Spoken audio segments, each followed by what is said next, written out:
Kababalaghanang ng karagatan, ang lalaking nagbubuntis, seahorse. Alam mo ba na sa buong kaharian ng hayop, may isang ama na siyang nagbubuntis? Ito ang seahorse o kabayo-kabayo sa dagat, isa sa pinakakamanghamanghang nilalang sa karagatan.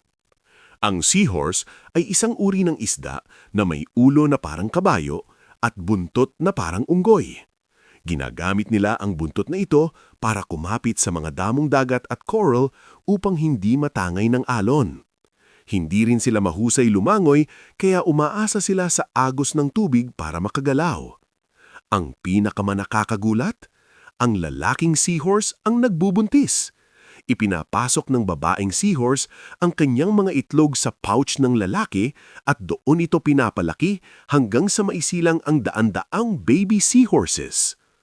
Matatagpuan ang seahorse sa mababaong bahagi ng dagat lalo na sa coral reefs at seagrass beds kabilang ang mga karagatan ng Pilipinas.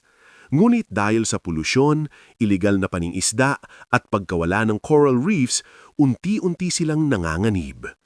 Ang seahorse ay hindi lang cute, isa rin itong simbolo ng responsabling ama at balanse ng kalikasan. Tara! Samahan niyo akong tuklasin ang mga bagay-bagay na kakaiba.